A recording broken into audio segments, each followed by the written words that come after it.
দেখেন নানা লাতিনের গল্প কি চমৎকার গল্প, সেই তাদের মধ্যে দেখতাম সব ছোটবেলায় নানা নাতিনের গল্প, সেই গল্প কিন্তু গল্পটা দেখেন সবাই। সব সৎ মা খারাপ না, যারা ভালো তাকে ভালোই কয়। তোর আর কোনো প্রশ্ন আছে? আরেকটা প্রশ্ন আছে।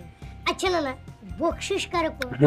খুশি হয়ে তর্ক যদি কেউ বিতর্ক কারো নানা কিছু দেয়, নাতির তারে কয় বকশিশ। মজা, সেই মজা। সেদিন তোমার অফিসে দেখলাম, দেখলেই তোমার বুঝবেন পাশের সিটের চমৎকার। অফিসার এক ভদ্রলোকরে বলতাছে, অবশ্য ভালো লাগলে একটা করে লাইক দিবেন, একটা করে কমেন্ট আমার করবেন। ঈদের বকশিসটা পরে বেচারা ওনারে কিছু টাকা দিল।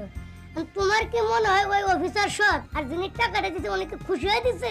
এইটা যে দিছে তার ব্যাপার, তোর এত চিন্তা কিসের? চিন্তা এই জন্যই যে এইসব কার্যকলাপের কারণে এই শব্দগুলোর অর্থ ও গুরুত্ব দুই কমে যাইতাছে। চুপ কর বাচাল কোরআনকার, যা আমার জন্য করে পোলাও বাটা। পোলাও ডাক্তার তোমার খাইতে কইছে, লাও ভালো লাগবে, তুমি ভালো। কেউ পোলাও না, শরীরটা কমবো কেমনে?